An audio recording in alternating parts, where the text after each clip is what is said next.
안녕하세요. 사연 읽어주는 남녀입니다. 오늘도 와주셔서 감사드리며 그럼 오늘의 사연 바로 소개해드리겠습니다.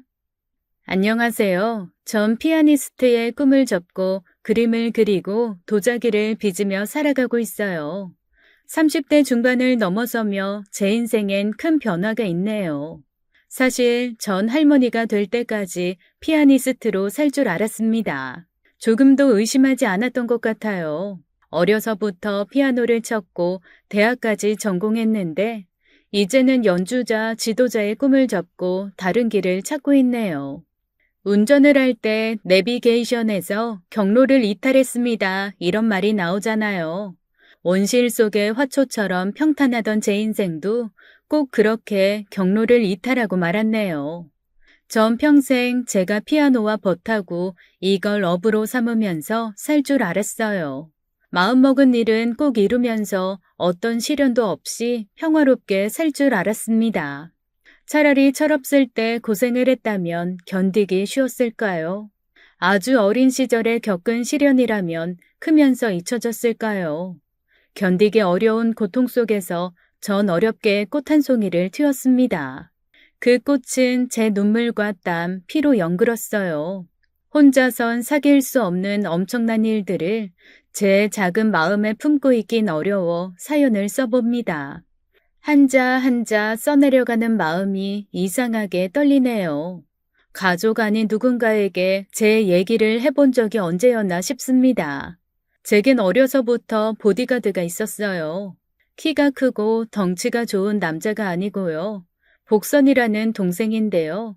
복선인 저보다 1살 어린 여동생입니다. 전 어린 시절 한때 제주도에 살았어요.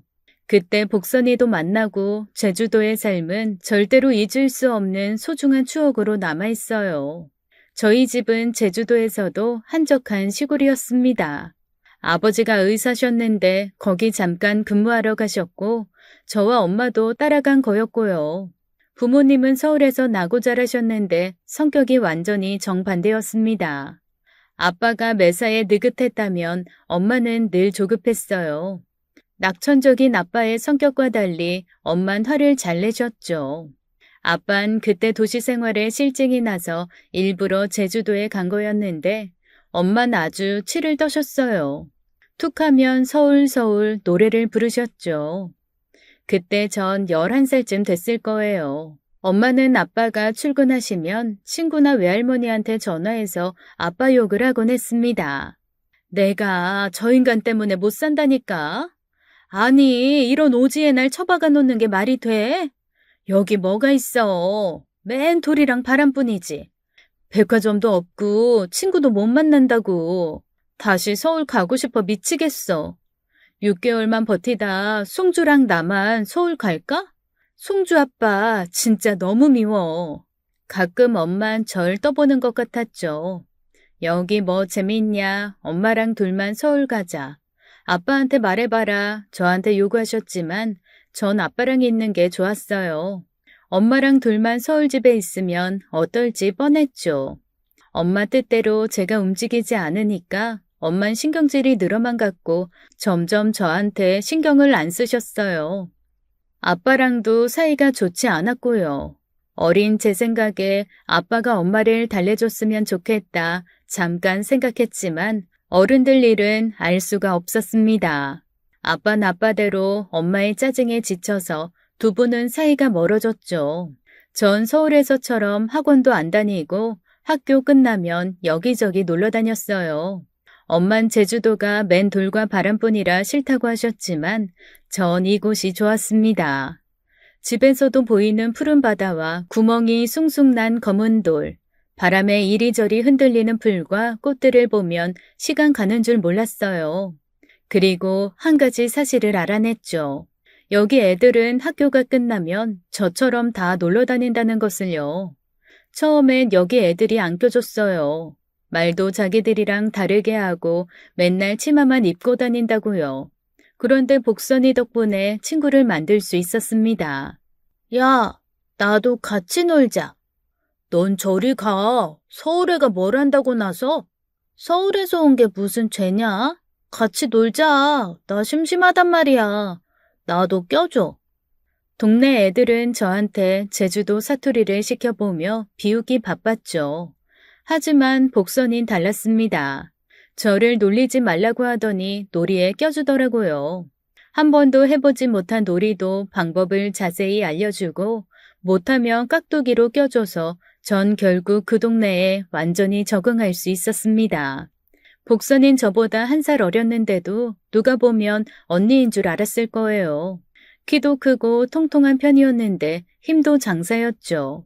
커다란 돌도 번쩍번쩍 날라서 동네 할머니들이 씨름대회 나가라고 할 정도였어요. 전 그런 복선이가 좋아서 옆에 딱 붙어 다녔고 동네 애들도 더 이상 괴롭히지 않았습니다. 놀이에도 잘 껴줬고요. 아빤 그런 절 보고 엄청 좋아하셨어요. 우리 성주 제주도 아이 다 됐네. 아까 창문으로 보니까 애들이랑 실컷 뛰어놀던데 뭐가 그렇게 재미있었어? 몰라. 애들이 이름 가르쳐 줬는데 다 까먹었어. 아빠, 나 오늘 제주도 말도 되게 많이 배웠다? 그리고 나 친한 친구 생겼는데 이름이 복선이야. 걔 엄청 똑똑하고 힘도 세. 여기 진짜 재밌어. 엄만 밖에서 놀고 들어온 절 보면 엄청 화를 내셨어요. 원피스며 구두가 다 까매졌다고 혼내셨죠. 하지만 전 상관없었어요.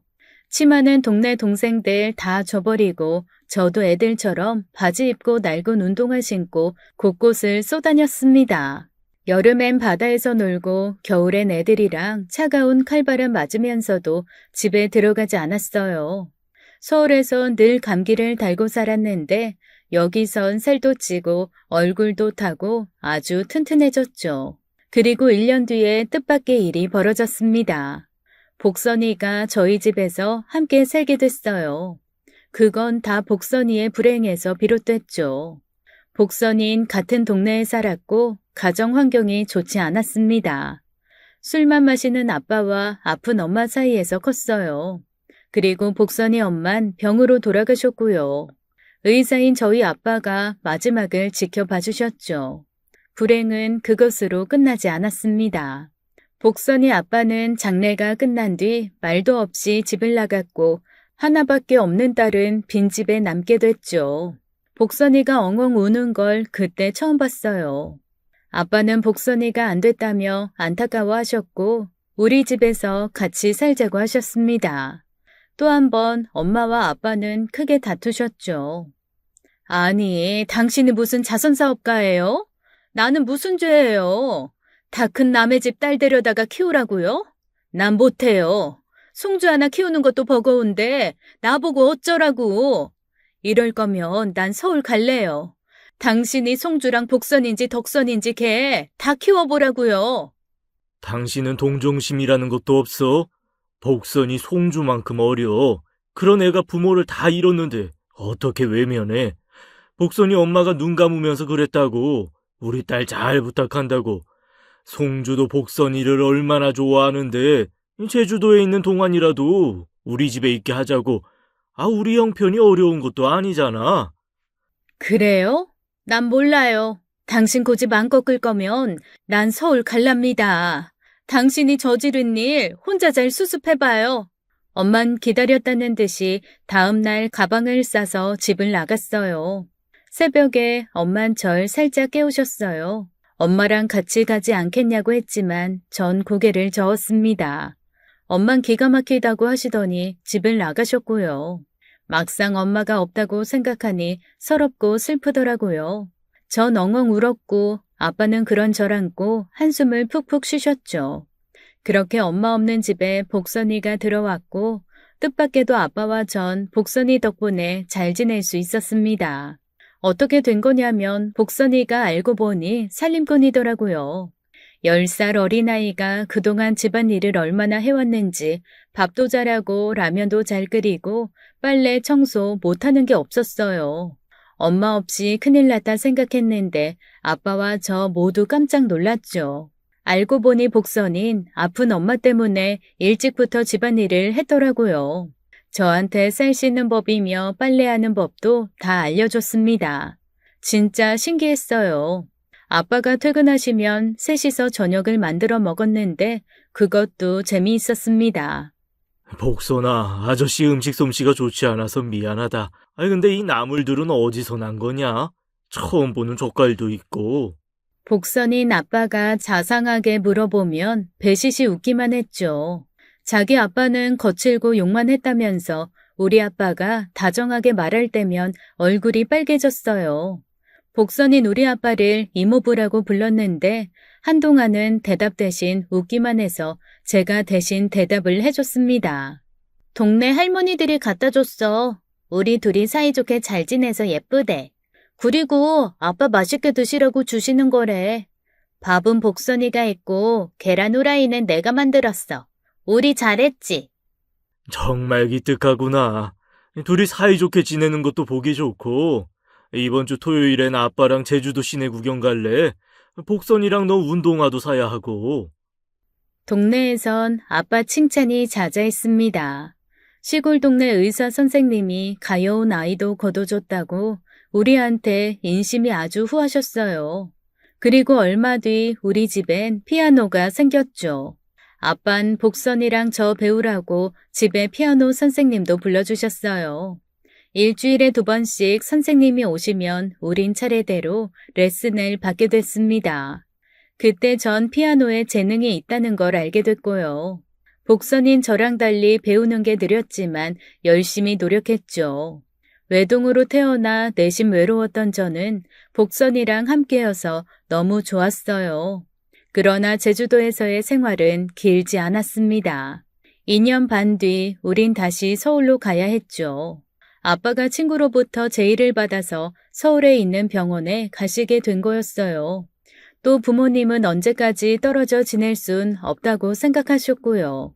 동네 사람들은 모두 복선이 어떻게 하냐고 걱정했지만 아빠는 복선이도 서울에 데려가겠다고 했고 저도 졸라댔습니다. 역시나 엄마의 반대가 있었지만 복선인 저와 함께 서울 집에 가게 됐죠. 정말 미안한 일이 많았습니다. 엄마는 복선이 집에 들인 식모처럼 대했고 그것 때문에 저랑 사이가 멀어졌어요. 하지만 복선인 오히려 씩씩했죠.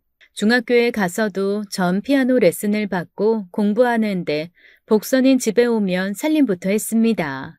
엄마 나의 집안일은 내팽개치고 쇼핑 다니고 친구들 만나고 식물을 집에 들인 것처럼 편하게 지내셨고요. 전 늘 복선이 눈치가 보였어요. 우리 엄마 너무 심하지? 미안해 복선아. 내가 대신 사과할게. 설거지는 놔두고 공부해. 내일 시험인데 너도 공부해야지. 언니, 피아노 치는 손에 물 묻히지 말고 놔두셔.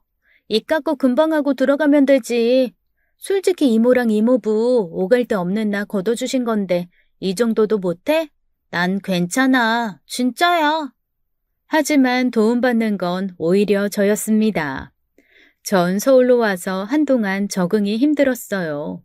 제주도 갔을 땐 서울애라고 따돌림을 당했는데 서울에 오니 총구석에서 왔다고 애들이 거리를 두더라고요. 하지만 한 학년 아래인 복선이 첫날부터 친구를 만들었고 저한테도 많은 힘이 됐어요. 누구에게나 말도 잘 붙이고 서글서글한 성격은 서울에서도 인기를 끌었습니다. 제가 복선이 언니라고 소문이 나자 친구들도 많이 생겼고요. 덕분에 적응도 잘하게 됐고 결국 전 피아노로 가고 싶던 대학까지 가게 됐습니다. 고등학교 졸업식 날 온 가족이 와서 절 축하해줬어요. 1살 어린 복선이는 그의 고3이 되는 거였습니다. 자장면 잘 먹고 집에 들어왔는데 그날 저녁 이상한 일이 벌어졌어요. 복선이가 온데간데 없이 사라져 버린 거였죠. 자정이 넘도록 들어오지 않아 경찰에 신고까지 했는데 그날 새벽 제 책상 서랍에서 편지를 발견했어요. 복선이가 남기고 간 편지였죠. 전 보자마자 펑펑 울고 말았습니다. 얼마 전 아빠가 찾아왔다면서 이제 함께 살지 못하게 됐다고 하더라고요. 우리 부모님께는 말 못할 사정이 있다고 언니한테만 짧은 편지 남긴다면서 너무 미안하다고 했습니다. 경찰에 신고는 하지 말라고 했어요. 전 이걸 부모님께 보여줬습니다. 아빠는 우시면서 복순이가 건강하기만을 바라셨어요. 그래도 그렇지, 이 녀석. 이렇게 말도 없이 사라지는 게 어딨어. 이제 고3 올라가 입시도 치를 녀석이. 이거 봐. 그러게 검은 머리 짐승은 거두는 거 아니랬잖아요. 우리가 지금까지 얼마나 잘해줬는데 이렇게 집을 나가? 아유, 속 터져. 당신이 쓸데없는 짓 한 거 이제 알겠어요? 송주 너도 울지 말고 들어가. 거추장스러운 혹대지 뭘 그래? 난 속이 시원하다.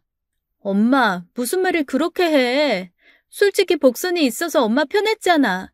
그동안 온갖 살림은 다 복선이가 했는데 무슨 혹이야? 난 복선이 없이 못 살아. 아빠, 우리 제주도에 복선이 찾으러 가자. 당장. 송주야, 이 복선이 입장도 생각해야지. 아빠가 찾아왔는데 그럼 모른 척해. 제주도에 있다는 보장도 없는데 무턱대고 찾아다녀. 복선이 이해해주자. 너라면 어떡하겠어. 부모라고 엄마 없이 아빠 한 분이시잖아. 말 못할 사정이 있다니. 아빤 그게 신경 쓰이는구나. 행여나 나쁜 일일까봐 걱정이 돼.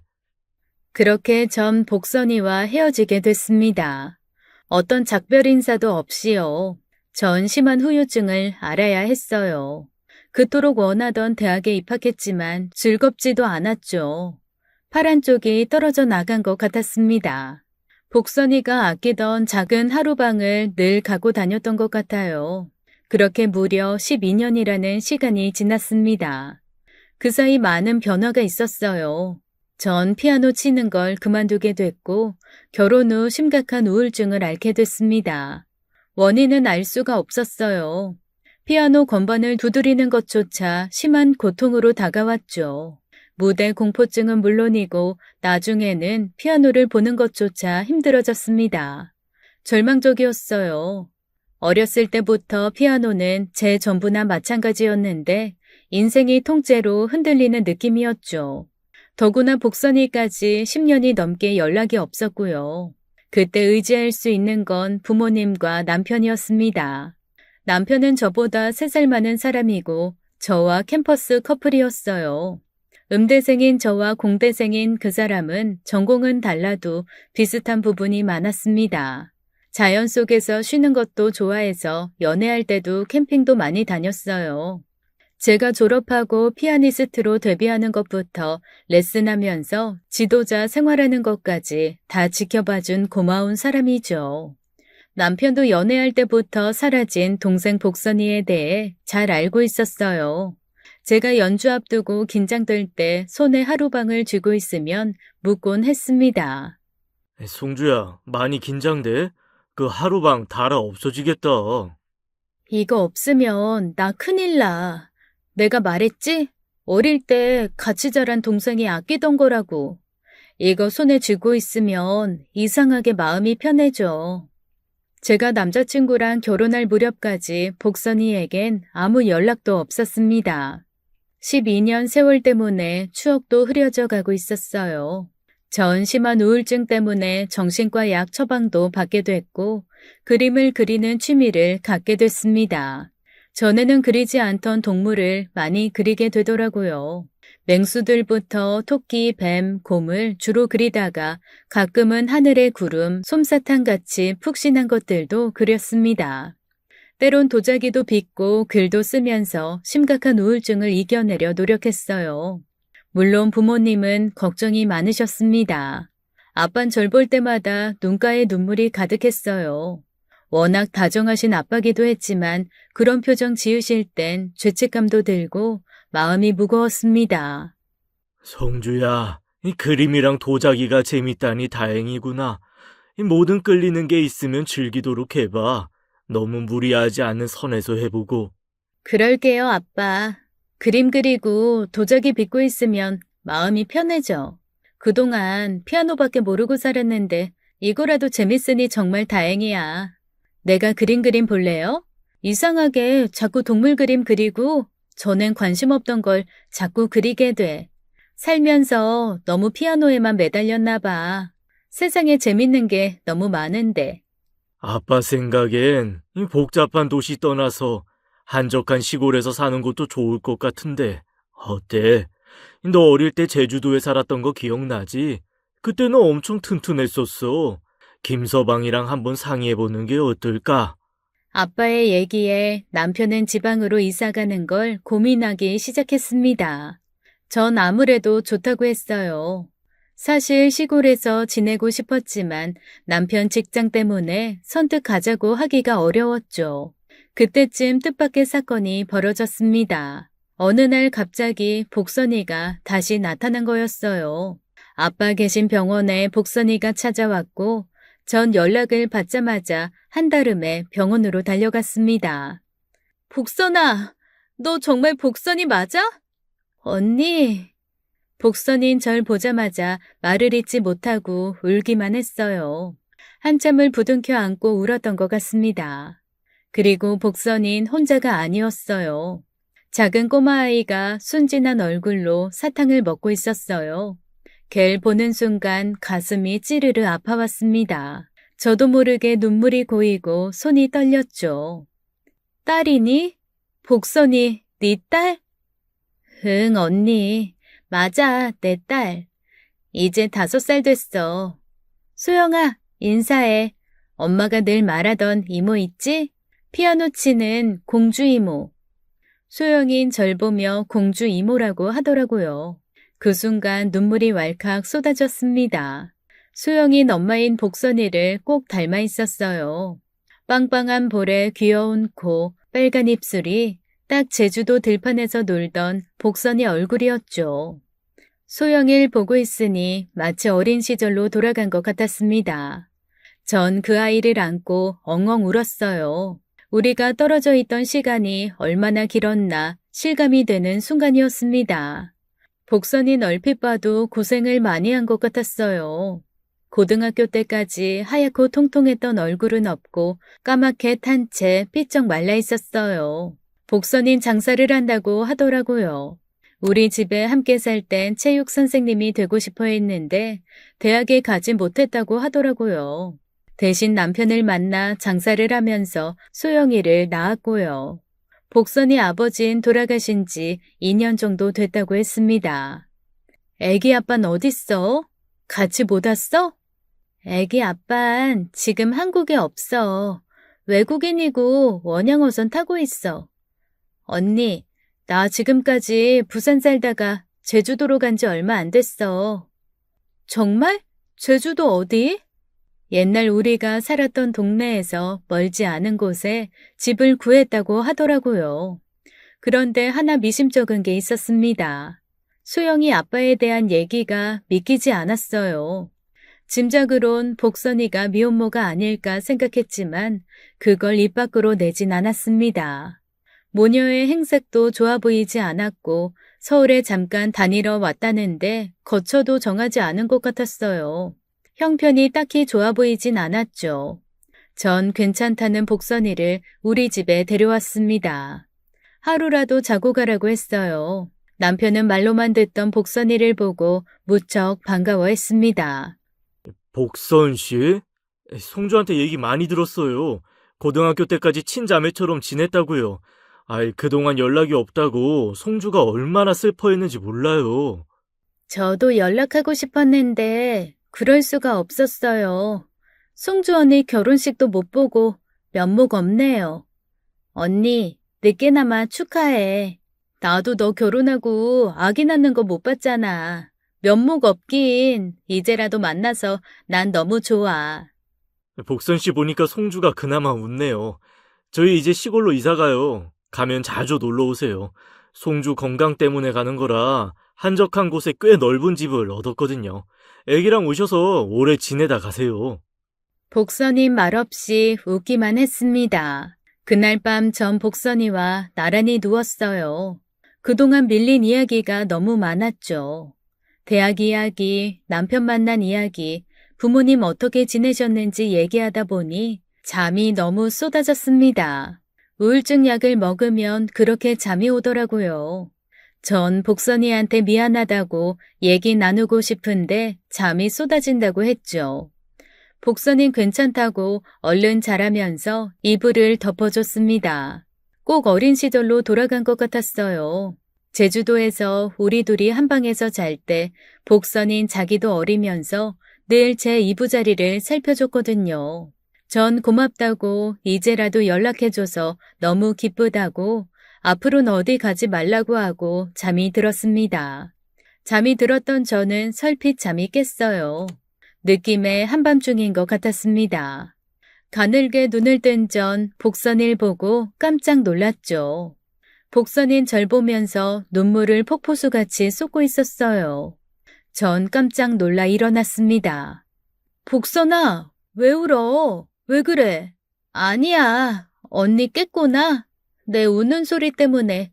미안해, 더 자. 전 억지로 몸을 일으켜 복선일 다그쳤습니다. 아무래도 분위기가 심상치 않았어요. 복선이한테 안 좋은 일이 있는 게 분명했죠. 저한테 속 시원히 말도 못하고 쏘가리를 하는 것 같았습니다. 너 솔직히 말해. 무슨 일 있지? 안 좋은 일 있어서 갑자기 찾아온 거지? 뭐야? 애 아빠에 대한 일이야? 소영이 아빠 있다는 말 거짓말이지? 아니야, 언니. 나 거짓말한 거 없어. 그냥 너무 오랜만에 언니를 봐서 그동안 무심했던 게 속상해서 그래. 진작 연락할 걸. 내가 너무 원망스러워서 그래. 하지만 전 믿을 수가 없었습니다. 아무리 다그쳐도 속 시원한 얘기를 들을 순 없었어요. 복선인 끝까지 아이 아빠 있다고 저금한 돈도 꽤 되고 사는 거 걱정 없다고 했지만 전 복선이가 뭔가를 숨기고 있다고 생각했습니다. 복선이가 울음을 그치고 나서야 우리 둘 다 잠이 들 수 있었어요. 속이 많이 상했죠. 우리 집에 그냥 있었으면 체육 선생님 될 수 있었을 텐데, 그랬다면 좋은 남자 만나 잘 살았을 텐데 너무 안타까웠어요. 다음 날 남편과 전 복선이와 딸을 공항까지 데려다 줬고 다음에 꼭 만나자고 약속했습니다. 이사한 시골집에 꼭 놀러 오라고 당부를 하고 보냈죠. 딱 하루 같이 지냈는데 마음이 허전했습니다. 특히 복선이 딸 소영이가 눈에 아른거렸어요. 어린아이답게 순수하고 천진하고 저한테 이모 하는데 눈을 마주칠 때마다 심장이 덜컥 내려앉을 정도로 예쁘고 애틋하더라고요. 복선이 딸이니까 실은 제 조카나 마찬가지였습니다. 제주도로 모녀를 보낸 뒤에도 통화도 많이 하고 둘에게 선물도 많이 보냈죠. 그리고 몇 주 후 남편과 전 지방으로 내려가게 됐어요. 이건 모두 남편의 배려 덕분이었죠. 우울증이 심한 저 때문에 회사도 휴직을 한 상태였고요. 이사를 간 곳은 100평이 넘는 전원주택이었습니다. 집 밖에 마당도 크고 별채도 있었죠. 둘이 살기에는 지나치게 크더라고요. 근처에는 인가도 잘 없었어요. 남편은 여기서 푹 쉬면서 회복하라고 이것저것 참 많이도 준비를 해줬습니다. 어때, 송주야? 마음에 들어? 여기 풍경 끝내주지? 장인어른이랑 나랑 이 집 보자마자 반했잖아. 여기서 아무 생각 말고 몸 회복할 생각이나 해. 그뿐이 아니었습니다. 남편은 제 그림 재료며 도자기 만들 물레까지 사다 나르더라고요. 덕분에 전 집에서 그림도 그리고 도자기도 만들며 우울증을 이겨내려고 노력했어요. 확실히 도시보다는 시골이 저한테 잘 맞더라고요. 우린 텃밭을 가꿨기 때문에 싱싱한 채소도 바로 따서 먹을 수 있었죠. 식단도 무공해로 바꾸니 몸이 더 좋아지는 것 같았습니다. 간지 석 달쯤 됐을 때 전 우울증이 좋아졌다 느꼈고 약을 끊고 싶어졌습니다. 여보, 나 약 끊을까 봐. 컨디션 너무 좋아. 마음이 너무 편하고. 약 없이 한번 극복해보고 싶어. 그래도 함부로 약을 끊으면 더 힘들지 않을까? 의사 선생님한테 여쭤보고 신중하게 고민해보자. 잠깐 괜찮을 수 있지만 다시 악화되면 어떡해. 여기서 잠깐 살다 갈 거 아니니까 장기전이라고 생각하고 약 꾸준히 먹는 것도 난 괜찮을 것 같은데. 나 여기서 무척 잘 지내잖아. 왜 자꾸 병원 약 먹으라고 하는데? 난 괜찮아, 정말. 전 남편을 설득해서 약을 끊게 됐습니다. 사실 제가 우긴 거나 다름없었어요. 제 의지로 병을 극복해가는 모습을 남편한테 보여주고 싶더라고요. 결혼 후 남편한테 걱정만 안겨준 것 같아 미안한 마음도 있었고요. 대신 매일 아침 조깅도 하고 밥도 잘 챙겨 먹었습니다. 틈만 나면 그림 그리고 도자기 빚으면서 몸과 마음의 안정을 찾아갔죠. 평소처럼 조깅을 하던 아침이었어요. 그날도 집 주변을 천천히 달리는데 자꾸 뒤에서 바스락거리는 소리가 들렸습니다. 전 처음엔 남편이 장난치는 줄 알았어요. 여보, 당신이야? 나 몰래 따라온 거야? 그런데 아니더라고요. 제가 멈추면 가만히 있고 달리기 시작하면 또 움직이는 거였어요. 집 주변이 다 풀숲이었기 때문에 바스락거리는 소리는 안 들릴 수가 없었습니다. 조깅하는 1시간 내내 그 소리 때문에 마음이 불편했고 집에 왔을 땐 신경이 곤두서 있었죠. 전 불쾌한 기분에 남편한테 물었어요. 자기야, 혹시 주변에 놀러 온 사람들 있어? 텐트 같은 거 안 보여? 아니, 없는데? 진짜 이상하다. 아까 내가 달리는데 누가 따라오는 것 같았어. 1시간 내내 그랬다니까. 혹시 당신이었어? 나 몰래 따라온 거 아니고? 에이, 그럴 리가. 이거 봐, 나 김치찌개 끓이고 있었는데? 당신 조깅하는 동안 밥 차리고 있었는데 무슨 소리야? 너무 찜찜했습니다. 전 그날 하루 종일 바깥만 바라본 것 같아요. 우리 집은 인적이 드문 곳이었기 때문에 외지인이 오면 금방 눈에 띄었습니다. 진입로가 딱 하나가 있어서 차든 사람이든 거기로 들어와야 했어요. 하지만 개미새끼 한 마리 보이지 않았죠. 괜히 소름이 끼치고 무서운 생각이 들었는데 남편은 괜한 생각이라며 절 달래기만 했습니다. 그리고 얼마 후 복선이가 딸과 함께 저희 집에 왔어요. 남편이 비행기표를 끊어주고 전 식사 준비를 정성껏 했죠. 소영이도 있으니 아기 음식도 하고 모처럼 신이 났습니다. 전 미리 복선이한테 물어봤었죠. 소영이 좋아하는 음식이며 색깔이며 자세히 물어보고 꼬마 손님 맞이를 위해 정성을 다했어요. 그 둘은 2박 3일 동안 놀다 갔는데 어쩐지 복선인 있는 내내 표정이 어두웠죠. 저와 단둘이 있어도 말을 많이 하지 않더라고요. 전 심란했습니다. 남편 없이 혼자 애 키우느라 생활고가 심한 건가 싶어 봉투에 돈도 넣어주고 선물도 잔뜩 챙겨 집에 보냈어요. 남편한테도 걱정하는 소리를 했죠. 하지만 남편은 대수롭지 않다는 듯 넘기더라고요. 자기 보기엔 소영이 씩씩하게 잘 키우는 것 같다면서 제가 지나친 걱정을 하는 거라고 했습니다. 그리고 복선이가 떠난 지 얼마 되지 않았을 때였어요. 남편의 행동이 좀 이상하다는 생각이 들었죠. 하루는 제가 낮잠을 자고 나왔는데 급하게 전화를 끊더라고요. 자기야, 누구랑 통화했어? 왜 전화를 그렇게 끊어? 아니야, 신경 쓰지 마. 낮잠 오래 잤네. 아까 산책이 좀 피곤했구나. 오전에 산에서 밤을 좀 오래 주웠더니 몸이 뻐근하네. 집에 파스 있지? 나 목욕 좀 할게. 우리 저녁은 간단하게 먹자. 그래. 아까 그 전화, 내 친구 수혁이 알지? 걔가 그렇게 우리 집에 놀러 오고 싶다잖아. 말리느라 혼났어. 수혁 씨? 오시라고 그래. 됐어. 당신 불편해서 안 돼. 얼른 목욕해. 물 받아줄게. 어쩐지 남편이 횡설수설하는 것 같더라고요.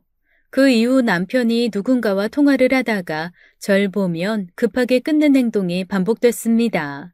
너무 이상했어요. 평소 거짓말을 잘하는 사람도 아닌데 제가 뭘 물어보면 이리저리 꾸며대는 것 같고 핑계를 대는 태도에 전 할 말을 잃었죠. 그리고 의심은 깊어져만 갔습니다. 전 결국 남편의 통화 목록을 털어보기로 했죠. 남편이 자는 사이 패턴을 풀어봤는데 통화 목록이 너무 깨끗하더라고요. 시부모님과 우리 부모님, 복선이 외엔 그 누구와도 연락하지 않고 있었어요. 부모님과 통화하는 걸 감출 리는 없고 어쩔 수 없이 복선이가 의심이 됐죠. 또 집에서 자꾸 이상한 일들이 반복됐습니다. 남편이 누군가와 대화를 하는 소리도 들리고 발자국 소리도 들렸어요. 깨름칙한 상황에 전 화가 나기 시작했죠. 자기야, 얘기 좀 해. 어이, 송주야, 왜? 집에 누구 왔어? 말소리도 들리고 발자국 소리도 들리는데. 아니, 무슨 소리야. 나 혼자 있는데. 자기 안색이 안 좋다. 그림 안 그려?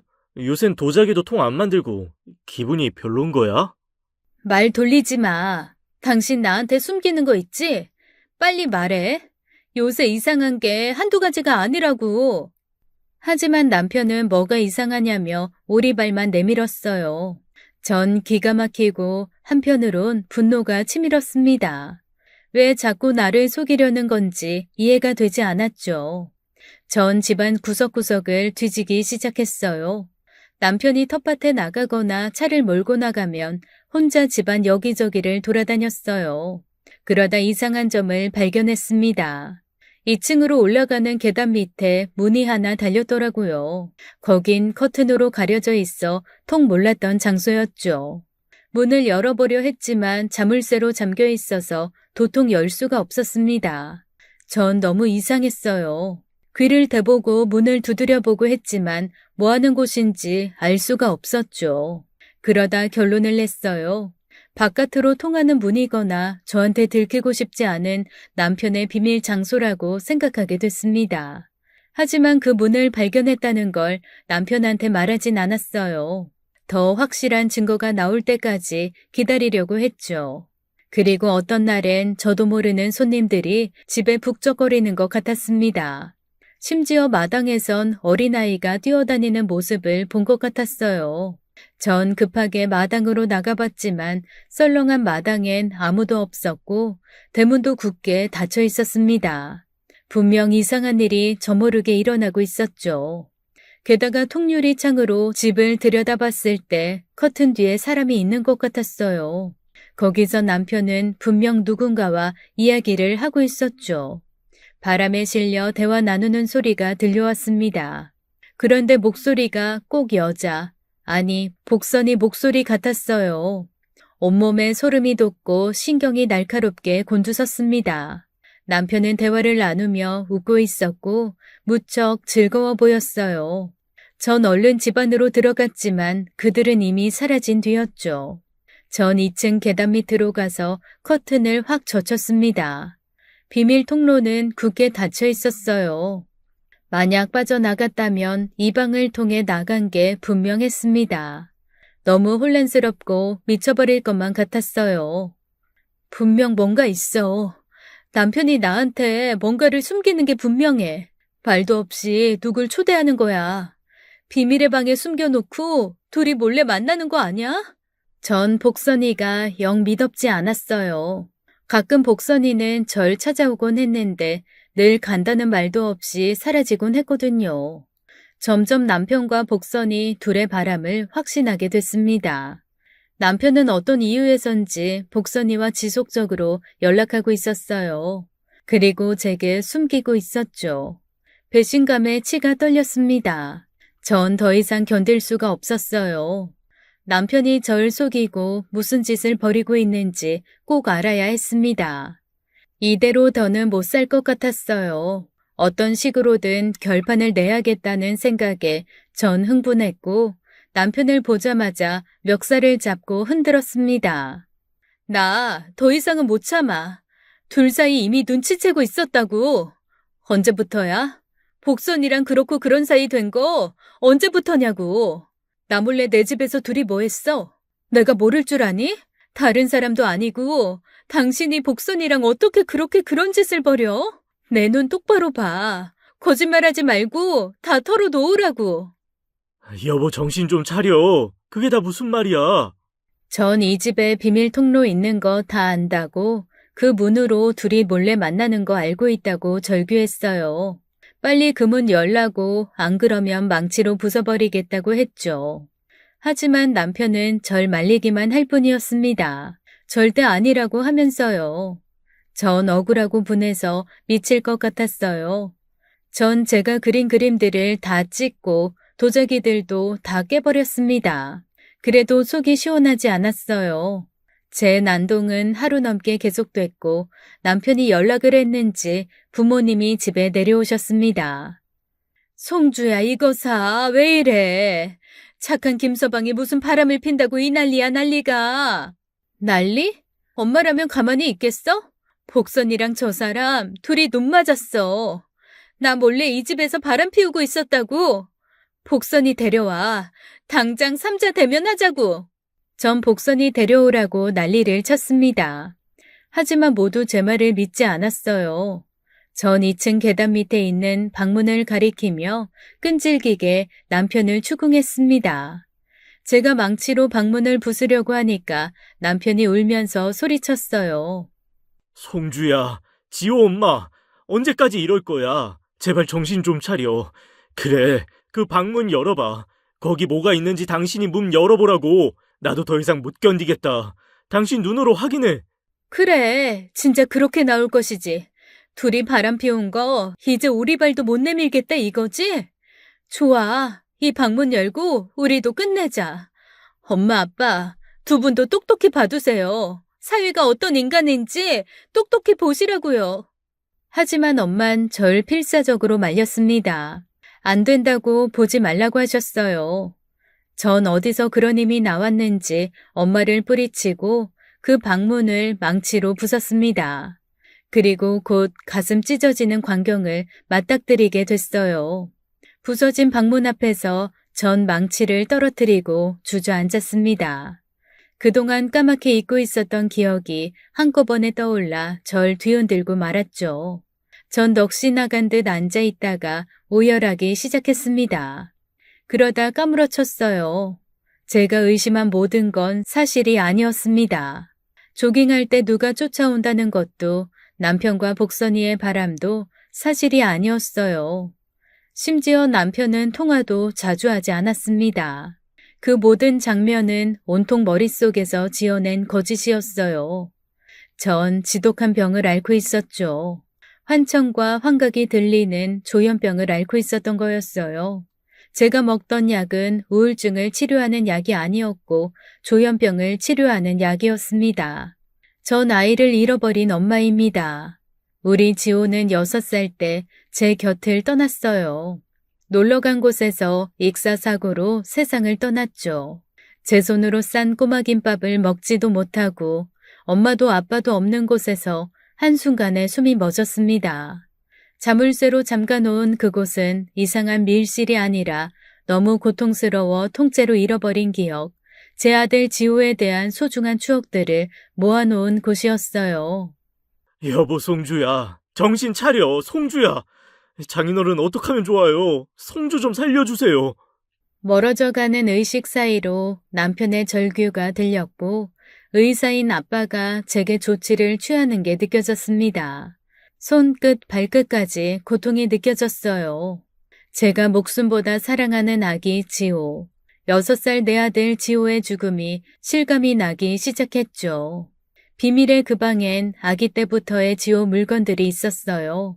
신생아 때 쓰던 겉사계, 속사계, 지호가 좋아했던 장난감과 그림들, 좋아하던 책이 모두 그곳에 쌓여 있었습니다. 베네 쪼고리와 출생 시 찍었던 발도장, 탯줄까지 고이 놓여 있었어요. 전 곧 깨어났고 눈을 뜨자마자 우리 지호의 이름을 목 놓아 불렀습니다. 지호야, 우리 애기, 지호야, 돌아와 지호야, 혼자 어디 간 거야? 우리 아들, 여보, 지호 좀 찾아줘. 나 너무 가슴이 아파. 숨을 잘 못 쉬겠어, 여보. 잊고 있었던 제 아이 지호가 떠올랐고 전 무너져 버렸어요. 그리고 떠오른 기억들은 제 가슴을 온통 지디겨 놓았습니다. 남편과 부모님이 주저앉아 우는 모습도 보였죠. 지호를 잃은 그날은 날씨가 좋은 봄이었어요. 그 주말에 같이 동물원을 가기로 했었죠. 지호는 6살, 그때까지 동물들을 좋아했어요. 특히 호랑이, 사자, 곰을 좋아했고 동물 도감을 끼고 살았습니다. 그림은 또 어찌나 잘 그리는지 집벽엔 지호의 그림이 가득 붙어 있었어요. 전 지호를 가졌을 때 태교를 따로 하지 않았습니다. 늘 피아노를 치고 제자들을 가르치며 임신 기간을 보냈어요. 건강하게 태어난 지호도 제가 피아노를 치면 손뼉을 치며 좋아했죠. 울다가도 무릎에 앉혀 건반을 만지게 하면 울음을 뚝 그쳤고요. 지호야, 우리 지호는 커서 뭐가 될래? 지호 하고 싶은 거 다 해. 엄만 항상 우리 아들 응원할 거야. 오늘은 우리 지호 좋아하는 동물의 사육제 쳐줄까? 동물과 음악 이 두 가지가 우리 지호가 좋아하는 거였습니다. 또 찰흙을 만지는 것도 좋아해서 늘 손을 조물락거리면서 지냈고요. 첫아이 지호한테 전 푹 빠져 지냈죠. 아들의 해맑은 눈동자, 천진한 미소, 잠잘 때 새근거리는 소리 하나까지 너무 좋았어요. 둘째 낳는 걸 망설이다가 지호가 7살이 되면 다시 임신을 시도해볼 생각이었습니다. 어느 정도 지호가 컸으니 동생이 생겨도 충격이 덜하지 않을까 그런 생각에서요. 남편과 저 그리고 지호 우리 세 식구는 늘 행복했어요. 웃을 일만 있었고 시름이 하나도 없었죠. 그러나 불행은 예고 없이 우릴 찾아왔습니다. 결코 감당할 수 있는 불행이 아니었어요. 물가로 체험학습을 간 지호는 어른들의 부주의로 물에 빠졌고 제때에 구하지 못해 소중한 생명이 사그라들었습니다. 믿기 힘든 현실에 전 넋을 놓았고요. 충격을 이기지 못해 지호를 가진 기억을 통째로 잃었고 그 뒤로 피아노도 치지 못하게 된 거였습니다. 장례도 겨우 치르고 지호의 물건도 뭐 하나 정리하지 못했죠. 제 상태는 생각보다 심각해 조현병까지 앓게 됐고요. 사는 게 고통이었습니다. 견딜 수 없는 괴로움에 아들의 기억을 깡그리 잃었지만 깊숙이 자리 잡은 기억은 절 내버려 두지 않았어요. 저도 모르게 동물 그림을 그리게 했고 자꾸만 진흙을 만지게 했죠. 마치 우리 지호처럼 전 무의식적으로 동물 그림을 그리고 진흙으로 무언가를 만들어내고 있었던 거였어요. 복선이가 갑자기 나타난 것도 실은 아빠가 복선이를 어렵게 찾아낸 거였습니다. 제 상태가 너무 안 좋으니까 복선이라도 찾아서 절 회복시켜 보려는 생각이셨던 거예요. 며칠 후 복선이가 절 보러 왔습니다. 그때 전 누워서 꼼짝도 못하고 있었어요. 눈물만 흘리면서 아무것도 먹지 않으려 해서 한 팔엔 수액을 맞고 있었죠. 생각 같아선 그 수액도 뽑아버리고 싶었습니다. 그냥 다 버리고 우리 아들의 곁으로 가고 싶었어요. 절 찾아온 복선이의 얼굴은 이미 눈물로 얼룩져 있었어요. 전 메마른 입술을 겨우 움직여 사과부터 했습니다. 언니, 뭘 먹어야지. 이러다 큰일 나. 아무것도 먹고 싶지 않아. 그리고 복선아, 미안해. 내가 괜한 오해를 했어. 보다시피 나 정상 아니야. 그동안 우리 지호에 대한 기억도 깡그리 잊고 있었어. 나 지켜보느라 힘들었지? 미안해 정말. 언니, 난 괜찮아. 내 걱정을 왜 해? 미안해 언니. 다 알면서도 말하지 못했어. 언니 아들이 그렇게 간 거 알고 믿을 수가 없어서. 우리 지호 사진 봤어? 너무 귀엽지? 근데 어쩌지? 지호 만나지 못해. 우리 지호 내 곁에 없어 복선아. 저흰 부둥켜 안고 천지가 흔들릴 정도로 소리내어 울었습니다. 복선인 저한테 그랬어요. 우리 어렸을 때처럼 같이 제주도에서 살자고요. 전 아무 대답도 할 수 없었습니다. 다시 돌아온 기억을 놓치기 싫었어요. 너무 고통스러워도 우리 지호 온전히 기억하고 다시 제대로 보내주고 싶었거든요.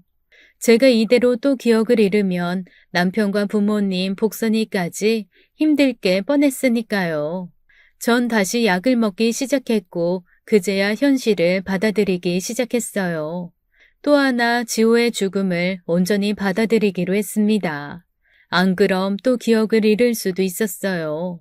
그렇게 되면 지호는 엄마의 기억 속에 잊혀져 있는 건데 그게 너무 슬프게 느껴졌습니다. 전 남편에게도 진심으로 사과했어요. 여보, 미안해. 그동안 혼자 어떻게 견딘 거야? 이제 나 약도 열심히 먹고 회피하지 않을게. 미안해. 그리고 고마워, 여보. 송주야, 지호 가슴에 품고 우리 다시 시작하자. 물론 힘들고 어려운 과정일 거야. 그치만 우리 같이 해나가자. 혼자는 어렵지만 둘이라면 가능하지 않을까? 지호도 우리가 함께하길 바랄 거야. 그 후 전 지호의 물건들이 있는 그 방에 한참 동안 머물렀어요. 사진을 어루만지고 베네저고리의 채취를 맡고 장난감들을 만지며 지호를 오래오래 기억했습니다.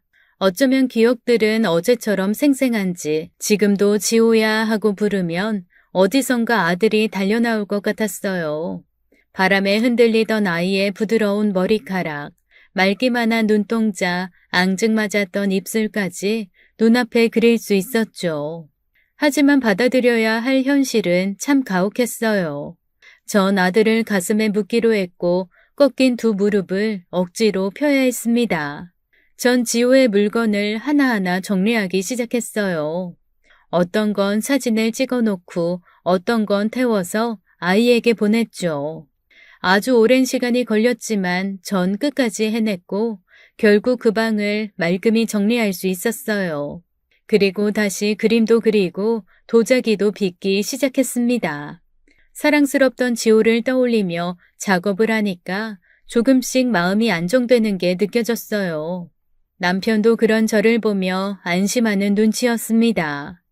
그러던 어느 날 못 보던 차 한 대가 집 앞에 와 섰고 그리고 세 사람이 내리는 게 보였어요. 어떤 외국인 남자와 복선이 그리고 딸 소영이었습니다. 전 깜짝 놀랐어요. 말로만 듣던 복선이의 남편을 처음 만나게 됐죠. 그는 굉장히 남자답고 듬직한 인상이었습니다. 소영인 아빠한테 번쩍 안겨서 행복한 표정을 짓고 있었어요. 복선이도 남편 옆에서 무척 편안해 보였고요. 곧 우리는 인사를 나누게 됐어요. 언니, 인사해. 소영이 아빠야. 잭슨, 내가 얘기했지? 친언니나 다름없다고. 송주 언니. 안녕하세요. 저 잭슨입니다. 얘기 많이 했어요, 복선이가. 억양은 어색해도 꽤 한국말을 잘하더라고요. 복선이 말대로 잭슨은 원양어선을 오래 탔다고 했습니다. 그러다 얼마 전 다 접고 집으로 돌아왔다고 했어요. 그날 두 사람이 만난 이야기부터 복선이가 잭슨을 기다린 것, 그리고 둘이 합치게 된 얘기까지 다 듣게 됐죠. 둘의 사랑은 정말 눈물겨운 이야기였고 전 한편 감동했어요. 잭슨은 외국으로 입양됐었다가 성인이 돼서 부모를 찾으러 한국으로 왔다고 하더라고요. 하지만 부모를 찾지 못하고 방황하며 혼자 살아가던 중 복선이를 만났다는 거였어요. 그날 밤 제 남편이 마당에 불을 피웠습니다. 복선이와 전 모닥불을 바라보며 이야기를 나눴어요. 그리고 복선이가 제 졸업식 날 갑자기 사라진 이유를 알게 됐죠. 언니 알지? 나 체육 선생님 되고 싶었던 거. 고3 올라가면 진짜 열심히 공부하려고 했는데 그 꿈 물거품처럼 사라졌네. 정말 어떻게 된 거야? 그 뒤로 대학 못 갔어? 고2 겨울에 갑자기 아빠가 찾아왔어. 성공한 아빠였으면 좋았겠지만 그때 아빠는 도박에 빠져 있었어. 자꾸만 돈을 달라더라고. 몇 달 시달리다가 안 되겠는 거야. 모아놓은 용돈도 다 떨어지고 돈 없다고 하니까 이모부 병원이랑 집에 쳐들어간다고 협박하더라. 그래서 집 나올 수밖에 없었어. 고마운 분들한테 패기칠 순 없잖아. 지금도 그 결정은 후회 안 해. 알고 보니 복선이 아버진 노름에 중독돼 있었고 어릴 때 버리고 간 딸을 찾아와 돈을 요구한 거였습니다. 복선인 우리 집에 피해를 줄 수 없다고 생각해 집을 나간 거였고요. 부산으로 내려가 장사를 하면서 아버지 돈을 대주다가 잭슨을 만났다는 얘기였죠. 2년 전 아버지가 돌아가시고 세 식구 같이 모여 살려고 돈을 열심히 모았다고 했습니다. 짠순이처럼 아끼느라 행색도 초라한 거였어요. 아버지가 돌아가시고도 면목이 없어 우리 집에 연락할 생각을 못하고 있었는데 어느 날 갑자기 아빠한테 연락을 받고 서울로 오게 됐다는 거였습니다. 아빠는 우리 지호가 잘못됐다는 얘기를 하며 기억을 잃고 힘들어하는 절 도와달라고 했대요. 복선인 그 얘기를 듣고 서울로 달려온 거였고요. 저희 집에서 처음 잔 날도 제가 잠든 모습을 보며 너무 마음이 아파 펑펑 울었다고 했습니다. 목숨 같은 자식을 잃고 아파하는 절 보는 게 너무 괴로웠다면서요. 복선인 저한테 이렇게 말했어요. 언니, 우리 집 맞은편에 살던 사람들이 이사 갔어. 그 집 내가 사서 예쁘게 꾸몄거든? 우리 옛날에 같이 살던 집 기억나지? 꼭 그 집처럼 바다도 보이고 들판도 보이고 그런 집이야. 언제든 오고 싶으면 와. 언니 전용으로 비워둘게. 전 고개를 끄덕였어요. 복선이의 진심이 느껴져 마음이 따뜻해지는 것 같았습니다. 집 안으로 들여다보니 잭슨과 남편이 낚싯대를 꺼내고 있었어요. 남편도 낚시를 좋아하는데 둘이 그 얘기를 하는 것 같았죠. 방금 들은 얘기를 해주면 좋아할 게 분명했어요. 그리고 깨닫지 못했는데 복선이와 얘기하면서 제가 미소 짓고 있었다는 걸 깨달았습니다. 그렇게 전 조금씩 회복되고 있는지도 몰랐어요. 복선이 가족이 돌아가고 전 비밀의 방을 다 정리했습니다. 그리고 그곳에 피아노를 들였습니다. 어렵지만 다시 조금씩 피아노를 쳐볼 생각이에요. 병원도 꾸준히 다니고 있고 남편과 부모님 그리고 주변 사람들과 지속적으로 연락하고 있습니다. 얼마 전 우리 지호를 찾아갔어요. 사진 속의 아들은 사랑스러운 모습 그대로네요. 제가 할머니가 될 때까지 지호의 모습은 이대로겠죠? 솜사탕같이 보드랍던 아들의 양볼, 그 감촉이 떠올라 전 숨을 멈춘 채 아들의 사진을 가만히 들여다봤습니다. 지호야, 우리 아들. 그동안 엄마가 잊고 있어서 우리 아기 서운하지 않았어? 지호야, 엄마가 미안해. 하지만 엄마 가슴속에 넌 이슬처럼 맺혀 있단다. 그곳에선 춥지도 않고 아프지도 않고 따뜻하지? 엄마 아빠 여기서 열심히 살아보려고 해. 그리고 때가 되면 네 곁으로 꼭 돌아갈게. 그때까지 기다려줘, 우리 아들. 정말 정말 사랑한다. 보고 싶어. 집에 오는 길 햇살이 파랗게 맑아서 눈이 시렸어요. 복선이가 사진을 한 장 보내왔네요. 제주도의 날씨는 훨씬 더 예쁘더라고요. 바다가 훤히 보이는 파란 지붕의 하얀 집에서 잭슨과 소영이 그리고 복선이가 미소 짓는 모습이었습니다. 그리고 길 건너편의 집도 사진을 찍어 보내왔어요. 아담한 그 집으로 놀러 오라는 얘기겠죠. 복선인 그 집에 피아노도 들였더라고요. 괜히 눈물이 차올랐습니다. 조만간 제주도로 가는 비행기 티켓을 끊어야겠어요. 그곳이 마음에 들면 이사도 궁리해 보고요. 남편도 제주도 여행을 기대하는 눈치네요. 여보, 우리 언제 제주도 갈까? 당신이 원할 때 난 언제든 좋아. 이제야 조금씩 숨을 쉬는 기분입니다. 긴 시련 끝에 어렵게 틔운 씨앗은 희망이에요. 다시 일어설 수 있겠다는 희망, 다시 잘 살아보고 싶다는 희망. 그 작은 씨앗을 품고 앞으로 하루하루 성실하게 채워보려 합니다. 지호한테 부끄럽지 않은 모습으로 살고 싶어요. 남편이 운전하는 차의 내비게이션이 집으로 가는 지름길을 찾아주네요. 지금까지 많이 헤맸으니 가끔은 지름길로 가도 되겠죠? 제 사연은 여기까지입니다. 긴 이야기 들어주셔서 감사합니다. 지금까지 사연 읽어주는 남녀였습니다. 끝까지 함께 해주신 여러분 감사드리며 저희는 다음 사연으로 돌아올게요. 감사합니다.